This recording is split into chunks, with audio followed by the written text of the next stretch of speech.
Galera, tô trazendo mais um vídeo de química para vocês. Hoje a gente vai ver as propriedades da matéria. Bom, a primeira propriedade da matéria que a gente vai trabalhar é a inércia.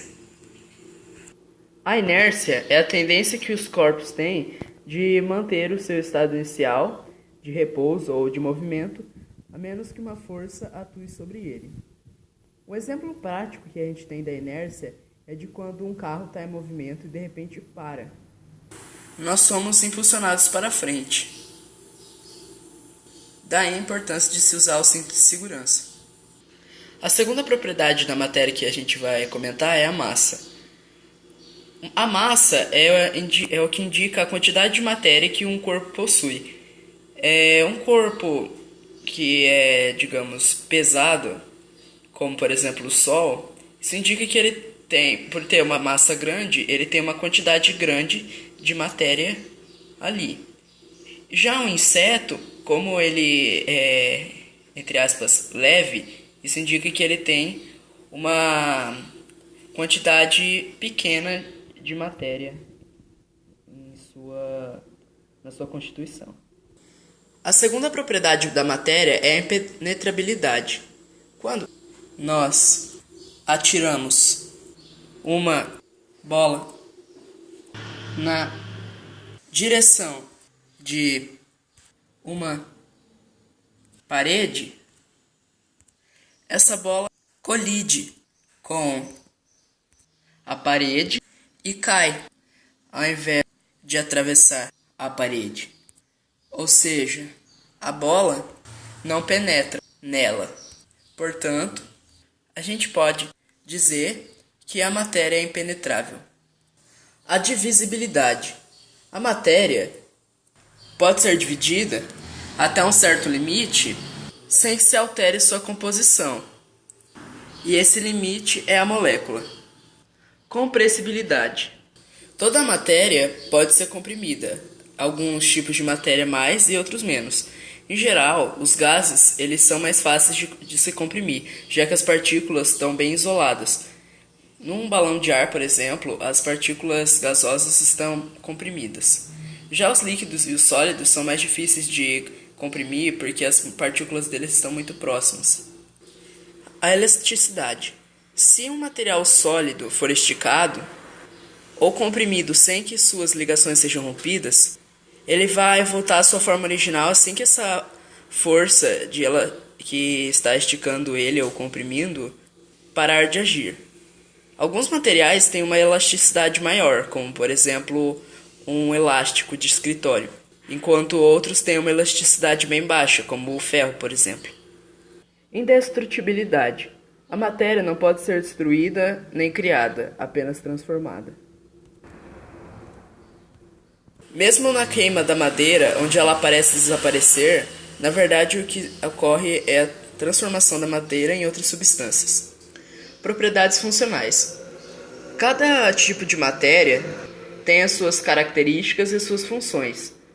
As 4 funções de matéria que a gente pode ter são os ácidos, como por exemplo o ácido clorídrico, a base, como por exemplo a soda cáustica, os sais, como por exemplo o sal de cozinha, e os óxidos, como por exemplo a água. Propriedades específicas. As propriedades específicas são aquelas que são únicas de cada substância. Elas são classificadas em 3 tipos: organolépticas, físicas e químicas. A primeira propriedade organoléptica é a cor. Ela está relacionada... Aliás, as propriedades organolépticas elas estão relacionadas aos órgãos do sentido. A cor, que é uma das propriedades organolépticas, está associada à visão. Aí nós temos diversas cores: vermelho, azul, amarelo, preto, etc. 2 detalhes que eu esqueci de falar sobre as cores é que elas variam de acordo com a luz que ilumina a matéria e que algumas substâncias elas são incolores, como por exemplo a água. A segunda propriedade organoléptica é o odor. Algumas substâncias têm o cheiro ativo, como por exemplo a gasolina e o álcool, e outras são inodoras, como por exemplo a água pura. Por fim, a gente tem a última propriedade organoléptica, que é a textura, que está associada ao tato. Daí a gente tem algumas texturas que estão relacionadas à consistência do material, como sólida, líquida, gasosa e pastosa, e algumas que estão relacionadas à superfície da matéria, que pode ser como, por exemplo, lisa, enrugada.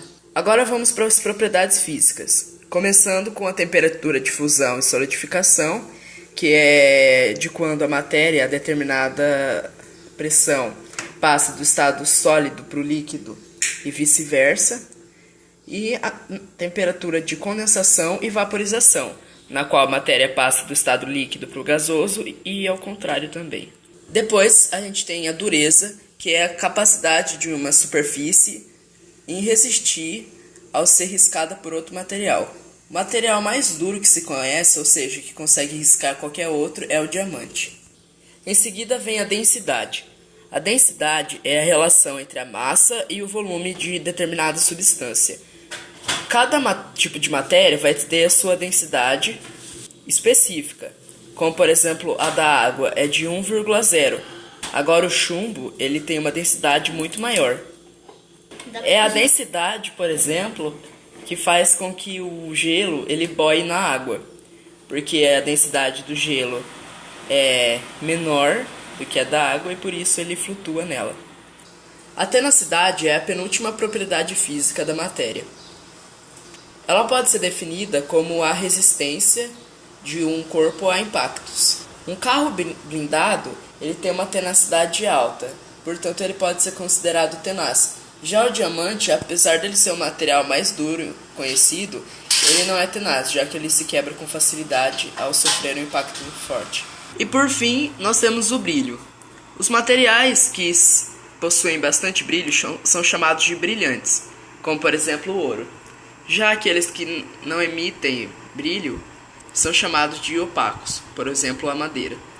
E as últimas propriedades da matéria são as propriedades químicas, que podem ser definidas como a forma que cada substância reage a uma certa situação. Por exemplo, a característica do prego enferrujar é uma propriedade química do ferro. E esse foi o segundo vídeo de química do canal. Eu espero que tenham gostado.